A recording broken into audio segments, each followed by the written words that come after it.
"Sir, please don't fire her yet." The little girl's voice was barely louder than a whisper, yet somehow it cut through the grand foyer more sharply than the billionaire's command. Every head turned. The maid froze with her employee badge trembling in her hand. 2 security guards stopped mid-step. And for the briefest moment, Edward Langford looked away from the woman he was dismissing and down at the small black girl standing beside him. She was holding an old phone with a cracked screen pressed tightly against her chest. Her knuckles were white. Her eyes were not. They were steady. And behind her, near the marble staircase, the head housekeeper suddenly stopped smiling. 3 hours earlier, the Langford estate had seemed untouchable. The mansion stretched across nearly 12 acres outside Greenwich, Connecticut, its limestone walls glowing beneath the pale October sun. Inside, crystal chandeliers reflected across polished marble floors, while staff moved quietly through hallways wider than most city apartments. Everything looked perfect. Everything except one small thing. Maya Brooks noticed it while waiting for her mother near the service entrance. The faint scent of perfume lingering in a hallway where it didn't belong. Not the floral scent worn by guests. Not the lavender detergent used by housekeeping. This one was darker, sharper, expensive, and strangely familiar. Maya remembered it because she had smelled it before near the memorial room upstairs, the room nobody entered anymore. Especially not Mr. Langford. At 9 years old, Maya had learned that rich people carried sadness differently. Her mother worked part-time in the mansion kitchens. She often said wealthy people hid grief behind bigger walls. Edward Langford's walls were made of stone, glass, lawyers, security cameras, and silence. 5 years had passed since his wife died. Yet her photograph still sat untouched in the library. Her favorite room remained locked. And the diamond necklace she once wore to every charity gala was treated almost like a sacred relic. Maya knew all this because adults forgot children were listening. That afternoon, she sat alone near the back corridor, finishing homework while her mother finished her shift. The old phone beside her vibrated unexpectedly. The screen was cracked from corner to corner. It had belonged to her mother before being replaced years ago. Now it mostly stored photos, voice notes, and children's games that barely worked. Maya almost ignored the vibration, but something about it made her glance up. At that exact moment, she noticed someone walking quickly down the hallway ahead. Evelyn Price, the head housekeeper, immaculately dressed as always. Perfect posture, perfect hair, perfect smile. Yet for some reason, Evelyn looked over her shoulder twice before disappearing around the corner. Maya found it odd. Adults only checked behind themselves when they didn't want to be seen. By evening, the mansion no longer felt peaceful. Voices echoed through the corridors. Staff whispered. Security moved faster than usual. Then the news spread. Mrs. Langford's necklace had been damaged. Grace Miller, one of the longest-serving maids in the estate, was being blamed. Maya watched employees avoid eye contact as Grace was escorted toward the main foyer. Nobody defended her. Nobody wanted trouble. And standing above them all, Edward Langford looked colder than the marble floor beneath his shoes. Yet as Maya stepped forward, clutching the old phone against her chest, she noticed something strange. While everyone else stared at Grace, Evelyn Price wasn't looking at the accused maid at all. She was staring directly at the cracked phone in Maya's hands, as if she already knew what might be inside it. As if she already knew what might be inside it. The realization settled over Maya with a strange heaviness. Not fear exactly, something colder. The kind of feeling that arrived when a puzzle piece suddenly fit where it wasn't supposed to. Around them, the foyer remained frozen beneath the glow of crystal chandeliers. Grace stood quietly near the security guards, her employee badge resting in her palm. Evelyn Price folded her hands neatly in front of her, the picture of professional calm. But her eyes never left the cracked phone. "Maya," Evelyn said at last, her voice smooth enough to sound kind. "Why don't you go find your mother?" The little girl didn't move. Edward Langford noticed that. Most children would have stepped back immediately. Maya only tightened her grip on the phone. "Sir," she said softly, looking up at him instead of Evelyn, Miss Grace didn't do it. A few employees exchanged nervous glances. The billionaire's expression didn't change. And how would you know that? He asked. The question wasn't cruel. It was worse. It was careful. Maya swallowed. Because I heard something. Evelyn laughed lightly. Just enough. Children hear all kinds of things. Not this. The answer came so quickly that even Maya seemed surprised she'd said it aloud. Silence followed. Somewhere deeper in the mansion, a grandfather clock chimed the quarter hour. Edward studied the girl for several seconds. Then he asked the question nobody expected. What time? Maya blinked. Sir, you said you heard something. His voice remained calm. What time? For the first time, uncertainty crossed Evelyn's face. Tiny, barely visible. But Edward saw it. Maya answered immediately. 8:17. The billionaire's eyes narrowed almost imperceptibly. Not because of the number itself. Because she didn't hesitate. Most children guessed. Maya remembered. Across the foyer, Evelyn shifted her weight. Mr. Langford, she said smoothly. We really shouldn't be delaying this. Grace has already admitted she was near the room. Grace lifted her head. Near the room isn't the same as damaging the necklace. Evelyn ignored her. Edward glanced toward Grace, then back to Maya. 8:17, he repeated quietly. Maya nodded. I remember because the phone buzzed. Her thumb brushed the cracked screen. The battery warning came on. Something about that detail felt real. Too small to invent. Too ordinary. The billionaire filed it away without showing it. Years of boardrooms had taught him that truth often hid inside details people didn't realize mattered. A phone vibrating. A timestamp. A receipt. A missing minute. The foyer remained tense. Then, from the kitchen corridor, came the faint sound of dishes being stacked and a spoon tapping against a ceramic mug. For a brief moment, life continued normally. Around the edges of the crisis, Maya thought about her mother working somewhere behind those walls, unaware of what was happening. If she lost this job, everything would become harder. Rent, groceries, medicine. Evelyn took one careful step forward. Maya, she said gently, if you hand me the phone, I'll make sure nobody gets upset. The words sounded harmless, helpful even, yet something underneath them felt wrong. Maya looked down at the device, then back up. No. The answer landed harder than anyone expected. Evelyn's smile flickered. Only for an instant. Edward saw that too. The billionaire reached into his jacket pocket and removed his own phone. Noa non cement.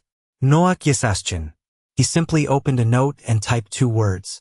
8:17 p.m. Then he sent a quiet message to someone in his security office. Check hallway logs. Nothing more. No one else noticed. Except Maya. And perhaps Evelyn. Because for the first time, the head housekeeper looked away.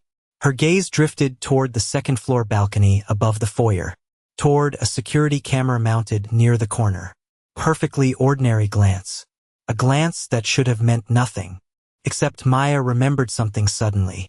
Earlier that afternoon, when she had passed that exact hallway, the small green light on the camera hadn't been blinking. It had been dark. And now, staring at the camera again, she realized something even stranger. A piece of black tape was still covering part of the lens. The black tape over the camera lens was so small that anyone else might have mistaken it for a shadow. Maya almost did. It sat at the edge of the polished black casing, angled neatly across the lower corner, not enough to hide the camera completely, but enough to make the view imperfect. Enough to leave something out. Edward followed her gaze without turning his head too quickly.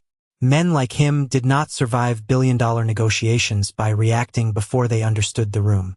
He only lifted his eyes for half a second, then lowered them again, but the image stayed with him. Tape. On his camera. In his house. Evelyn noticed the silence stretch and stepped into it with practiced grace. Mr. Langford, this is becoming uncomfortable for everyone, she said. Her tone was calm, but the words came too quickly. A child is upset. Grace is embarrassed. And the necklace still has to be accounted for. Maya looked at Grace. The maid's lips were pressed together, her face pale beneath the chandelier light, but she was not looking at the necklace box. She was looking at Maya with a warning in her eyes. Not anger, fear. Please stop before they hurt your mother. Maya understood it without anyone saying it. She had seen that kind of fear in adults who counted grocery money at midnight, in her mother checking an overdue medical bill under the kitchen light, in women who smiled at bosses because rent was due on Friday. Edward's phone buzzed once in his palm. He glanced down. A message from security appeared on the screen. Hallway camera near East Landing offline from 8:09 to 8:26. Manual obstruction suspected. His jaw tightened, but only slightly. He locked the screen before anyone else could read it. Maya, he said quietly. What happened when your phone buzzed? Evelyn's head turned. Sir, surely we don't need to interrogate a child. I'm asking her a question. His voice did not rise. That made it more dangerous. Maya took a breath. I was by the laundry hallway. I was waiting for my mom because her shift was supposed to end at 8. She glanced toward the service corridor, where the warm yellow kitchen lights spilled onto the marble like a different world, trying not to touch this one. The phone buzzed because the battery was low. I picked it up. Then I heard Mrs. Price talking. Evelyn gave a soft laugh. Talking is not a crime. Maya looked at her. No, ma'am. The answer was small, respectful, and somehow worse than an accusation. Edward watched Evelyn's hand move toward the pocket of her blazer. Tiny motion. Controlled. Almost elegant. But it stopped when she realized he had seen it. What did you hear? He asked. Maya's thumb hovered over the cracked screen, but she did not press play yet.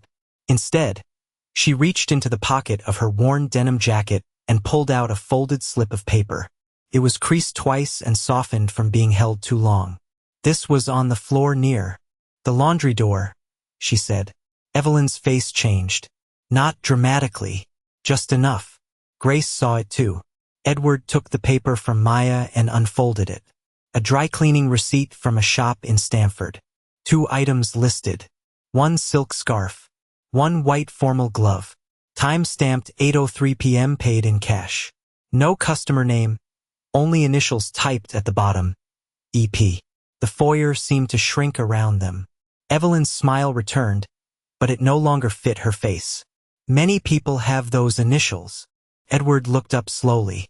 Do many people in this house wear white formal gloves while handling my wife's jewelry? No one answered. Somewhere behind the kitchen doors, a dishwasher hummed softly, ordinary and distant, as if the rest of the world had not yet realized the air had changed. Maya kept both hands around the phone. I didn't know if the receipt mattered, she said, but I kept it because Mrs. Price came back later without 1 glove. Evelyn's eyes flashed. That is enough.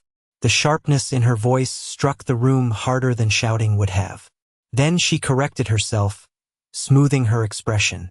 I mean, this is enough confusion for one evening. Edward turned back to Maya. You said you heard her talking.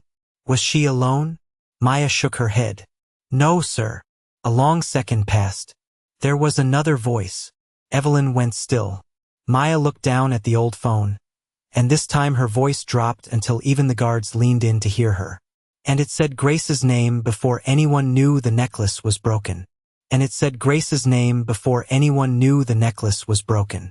The sentence landed harder than shouting ever could. For a moment, nobody moved. Then the machinery of wealth quietly began to protect itself. Mr. Langford, said Richard Hale, the estate attorney, stepping forward with measured calm.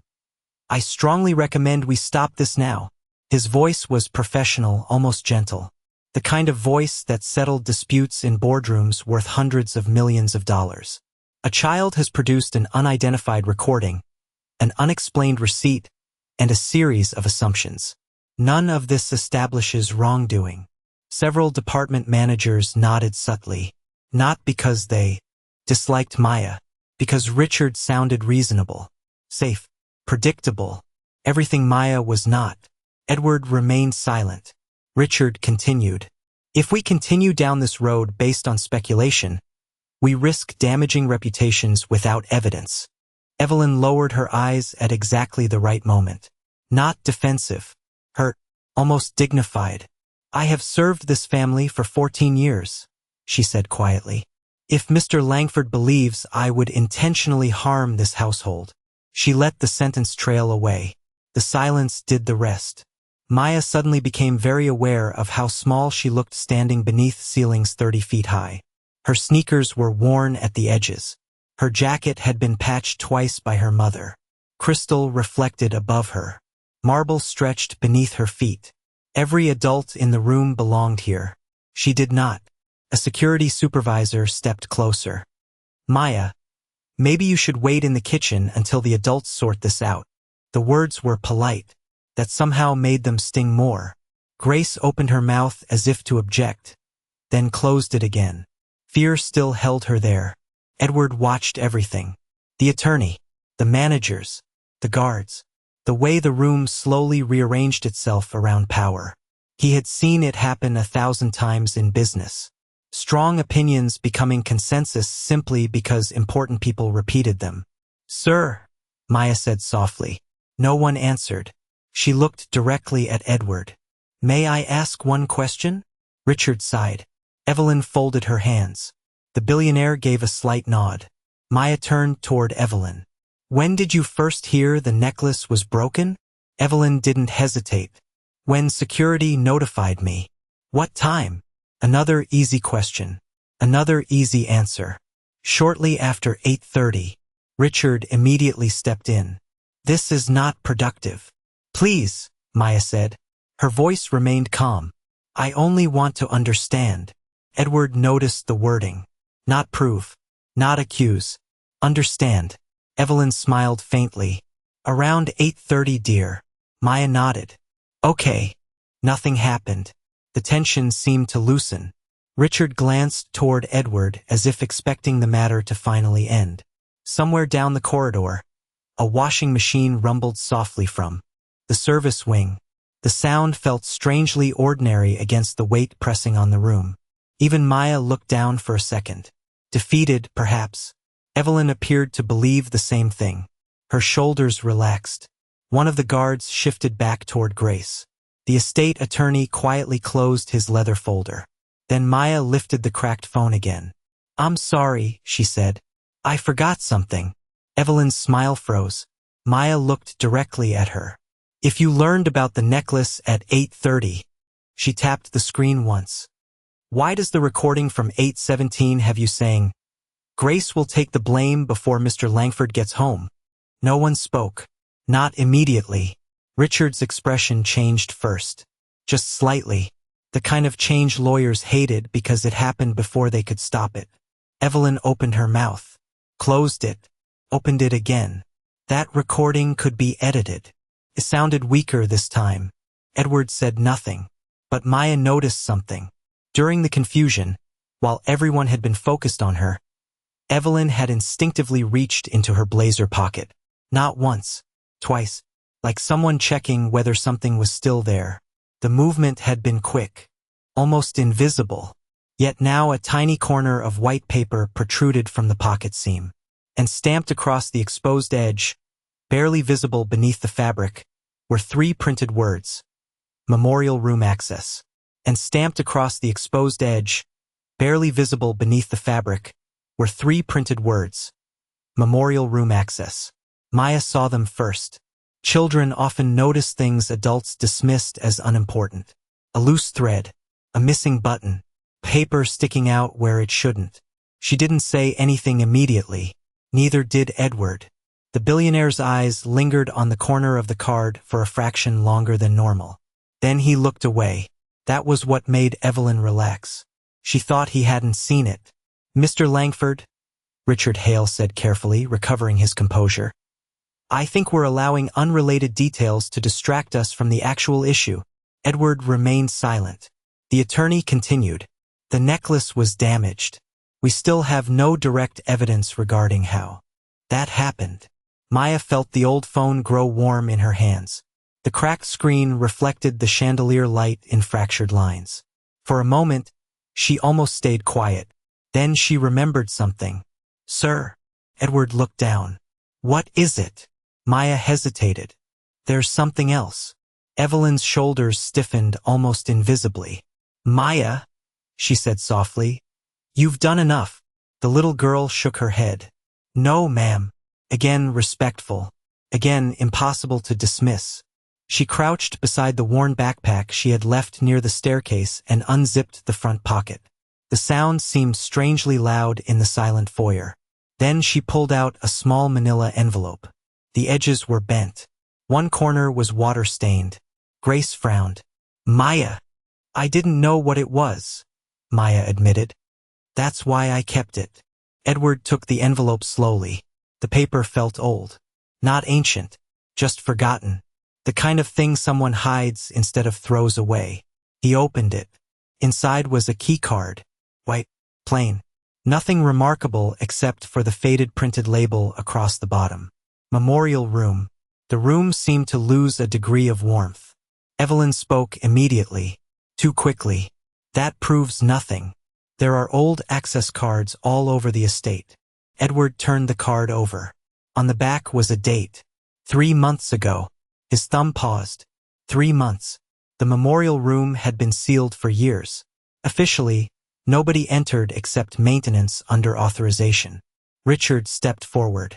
Mr. Langford, if there are concerns about access records, security can review them tomorrow. Tomorrow. The word hung in the air. Maya noticed something. Evelyn liked tomorrow. Every time a question became uncomfortable, she pushed it into tomorrow. Edward looked back inside the envelope. There was something else. Folded twice. Smaller than a receipt. He carefully unfolded it. A photograph. Old enough that the edges had softened. It showed his wife standing beside the memorial room fireplace years earlier. She was smiling, holding a wooden keepsake box against her chest. Edward stared at the image longer than anyone expected. Then his eyes shifted. Something wasn't right. The photograph had been cut. Not ripped. Cut. Deliberately. Someone had removed a person standing beside her. Only the edge of a sleeve remained. A dark sleeve. Nothing more. The billionaire's expression didn't change, but Maya saw his jaw tighten. Grace saw it too. Somewhere beyond the service doors, a television played faintly in the staff lounge. A weather report. Rain moving up the coast. Ordinary life continuing while something inside the mansion quietly unraveled. Edward turned the photograph over. His breath caught almost imperceptibly. There was handwriting on the back. Not much. Only a short note written in blue ink. His wife's handwriting. He recognized it instantly. To Evelyn. Thank you for helping me protect it until the time is right. The foyer fell silent. Richard stopped speaking. Grace looked confused. Maya looked frightened for the first time, because now the photograph pointed in 2 directions at once. It suggested trust, yet somehow made everything feel worse. Edward folded the photo carefully and slipped it back into the envelope. Then, very slowly, he raised his eyes toward Evelyn.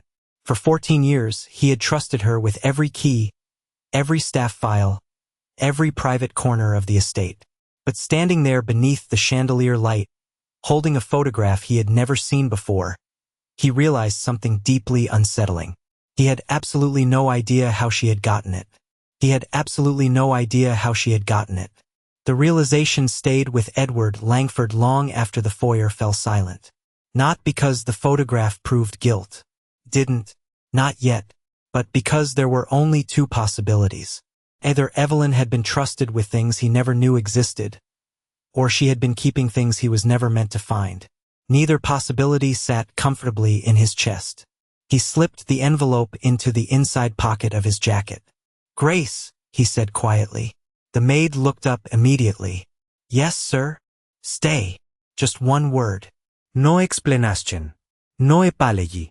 Yet every employee in the room understood what it meant. Grace was no longer being escorted out. Across the foyer, Evelyn's expression remained composed, professional, unshaken, but Maya noticed her fingers tightening. Around each other, Edward turned to Richard Hale. I'd like copies of all access logs for the memorial room during the last 12 months. The attorney blinked. Tonight. Tonight. Richard hesitated only a second before nodding. Of course. Edward then looked toward the security supervisor. And the footage from the east hallway. The camera was partially obstructed, sir. I know. The answer came too quickly. The supervisor lowered his eyes. I'll retrieve everything available. Edward gave a slight nod. No anger. No raised voice. Somehow that unsettled the room more than shouting would have. The billionaire was no longer dismissing details. He was collecting them, one by one. Maya watched him carefully. For the first time all evening, she thought he might actually believe her. Not completely, not yet, but enough to look. That was all she had wanted. She never imagined money. She never imagined rewards. She only remembered her mother sitting at the kitchen table 3 nights earlier, staring at an overdue pharmacy bill under the yellow light above the stove. Her mother had folded the paper away before Maya could read the amount. But Maya remembered the expression. The same expression Grace wore tonight. The expression of someone who knew being innocent didn't always matter. Maya! Edward's voice interrupted her thoughts. Yes, sir? He looked at the old phone in her hands. Why didn't you delete any of this? The question surprised her. She looked down at the cracked screen. Because it didn't belong to me. Edward frowned slightly. What didn't? The truth. The answer was so simple that nobody responded immediately. Even Richard glanced toward her. Maya shrugged. If I deleted it, then nobody could know what happened. A faint sound came from the service corridor. Someone had left a small television running in the staff lounge. The weather forecast continued quietly beneath the tension in the room. Rain tapped softly against the tall windows overlooking the estate grounds. For a brief moment, everything felt strangely still. Then Edward's phone vibrated. One message. He opened it. Access records attached. His eyes moved down the screen. The list was short. Memorial room. No entries. No access. No maintenance requests. No inspections. 5 full years. Exactly as expected. Except for one line near the bottom. His thumb stopped. The entry wasn't recent. It was from 4 months earlier. Temporary override authorization. Approved internally. Username E. Price. Edward read it twice. Then a third time. The memorial room had supposedly remained sealed. Yet someone had entered using a special override code. Evelyn spoke before he looked up. There may be an administrative explanation. Edward slowly locked the screen. Maybe. The word sounded neutral. It wasn't. Maya saw it immediately. So did Grace. Evelyn did not. She was too busy constructing answers. Edward's gaze drifted toward the photograph hidden inside his jacket. Then toward the woman he had trusted to manage his household for 14 years. 14 years. Longer than some marriages. Longer than many friendships. Longer than the careers of half the executives in his company. Outside, rain slid down the glass in silver lines. Inside, something colder settled into place. Because for the first time, Edward Langford found himself asking a question he had never considered before. What if the person he had trusted to protect his wife's memory had been the person controlling it all along? What if the person he had trusted to protect his wife's memory had been the person controlling it all along? Edward Langford did not ask the question aloud. He simply slipped his phone back into his jacket and looked around the foyer as if nothing had changed. That was what made it dangerous. Evelyn relaxed slightly when he didn't accuse her. Richard closed his folder. One of the guards shifted his weight. The tension seemed to loosen. Only Maya noticed that Edward had become quieter, not calmer. There was a difference. Would everyone join me in the library? Edward asked. His tone was polite enough that no one could object. 10 minutes later, rain traced silver lines down the tall library windows, while a fire crackled softly in the stone hearth.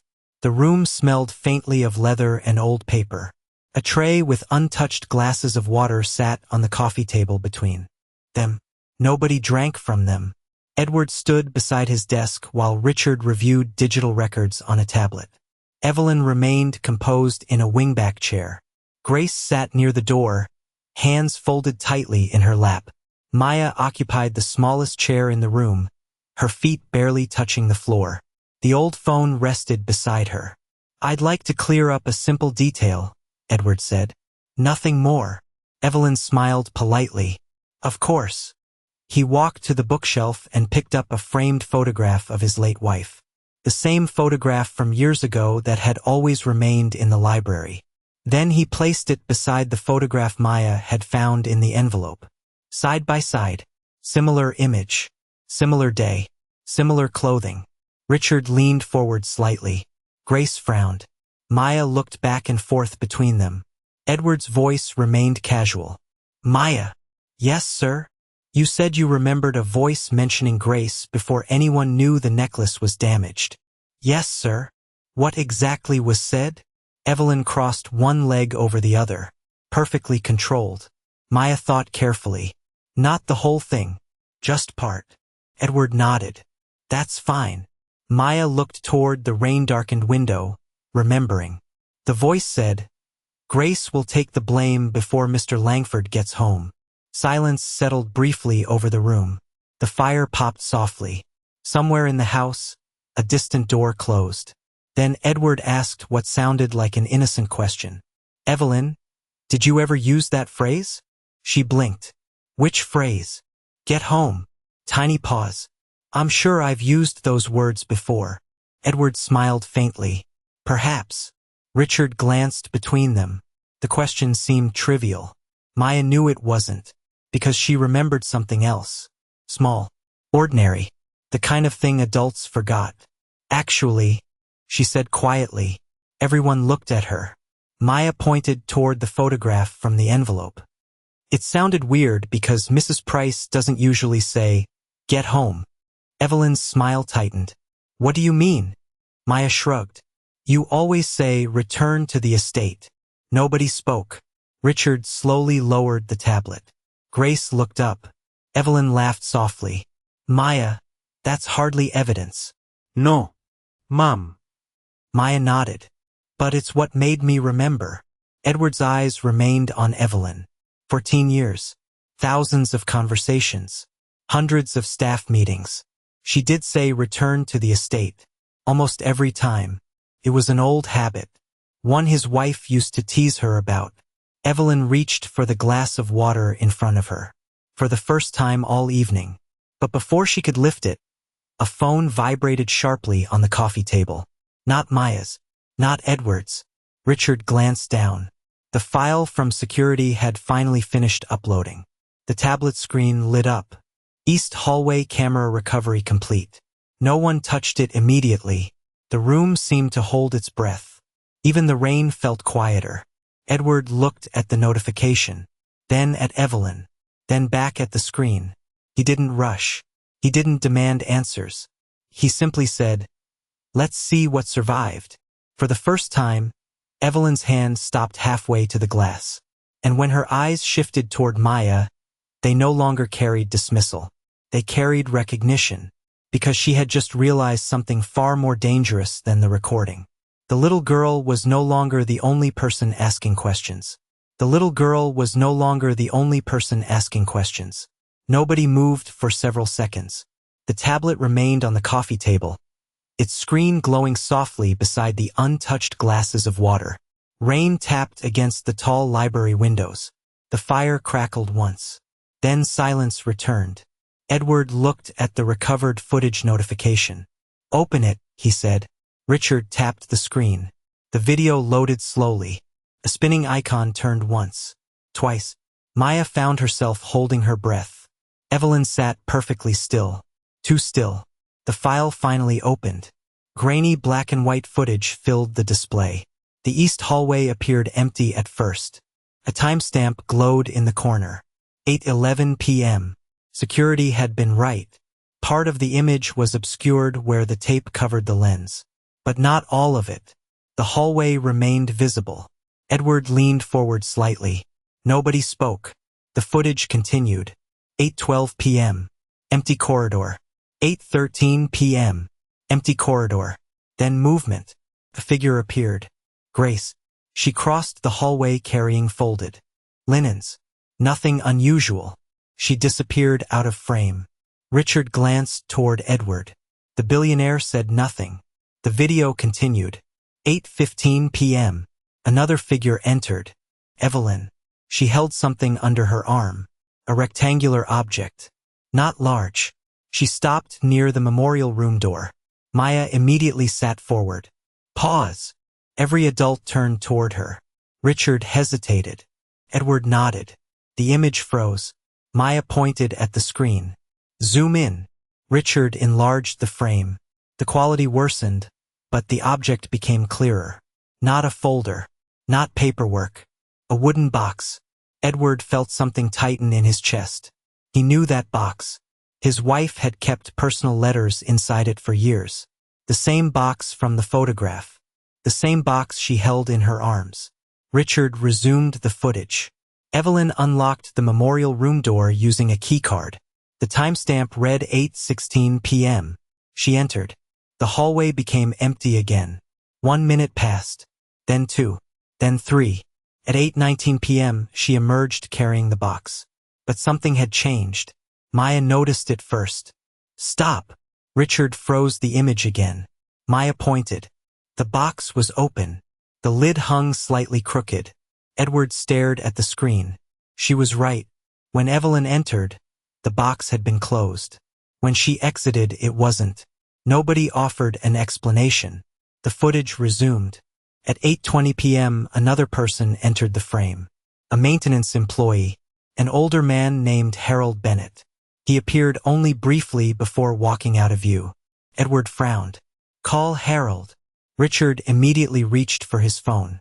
The older man arrived 20 minutes later wearing a rain-soaked maintenance jacket.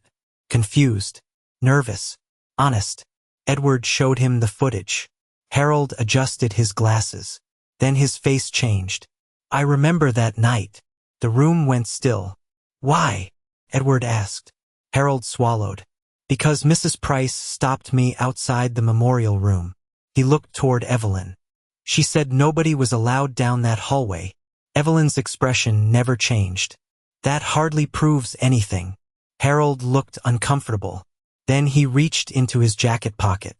I didn't think it mattered. He pulled out a folded sheet of paper. Yellowed. Creased. But I found this after she left. He handed it to Edward. The billionaire unfolded it carefully. His face lost all color.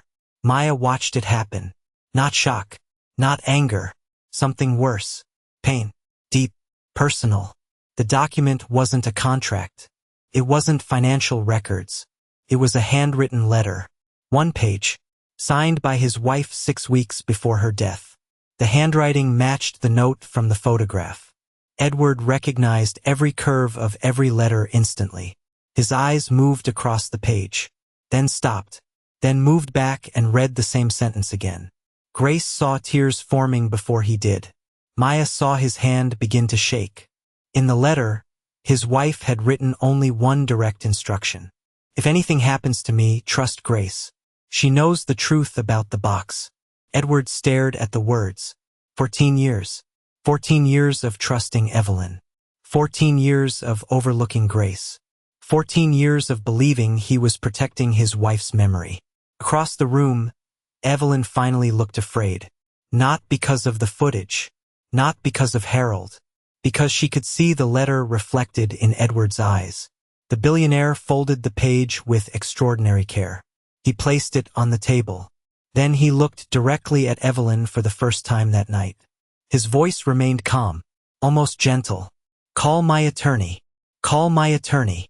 Nobody spoke after that. Not immediately. The rain continued tapping against the library windows, steady and indifferent. Richard Hale made the call. 2 hours later, the Langford estate looked very different. Not louder, quieter. The kind of quiet that follows truth. Evelyn Price was escorted from the property, not by police officers with flashing lights, but by the estate's legal team and security director. The investigation that followed moved exactly the way Edward Langford preferred important matters to move. Carefully, thoroughly, and with records. Access logs, archived emails, missing inventory reports, financial audits. The evidence did not stop at the necklace or the memorial room. Over the next several weeks, Investigators uncovered years of concealed misconduct. Estate property sold without authorization. Staff complaints quietly buried. Personal items belonging to Edward's late wife removed and stored without permission. Nothing dramatic. Nothing cinematic. Just a long trail of small betrayals that had survived because nobody powerful had bothered to look closely. Evelyn lost her position. Civil proceedings followed. The board overseeing several Langford family trusts removed her from every advisory role she held. The people she had dismissed for years finally had documents, witnesses, and records to support what they had tried to say. Grace Miller sat through those meetings with the same dignity she had carried the night she almost lost everything. She never celebrated Evelyn's downfall. She simply told the truth when asked. That mattered more.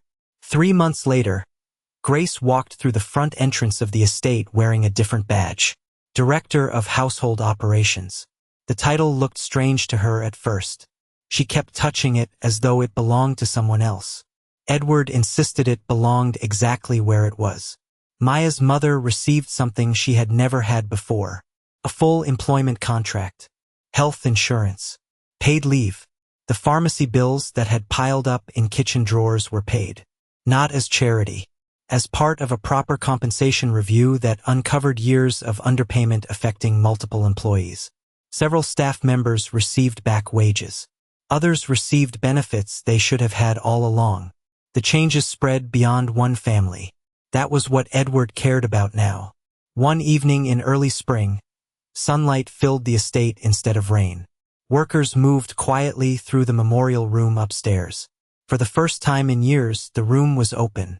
The keepsake box had been returned to its shelf. The letters were preserved properly. The photographs restored. The frame containing the picture of Edward's wife stood once again beside the fireplace. This time, nothing was hidden behind it. Edward spent nearly an hour there alone. Not speaking, just reading.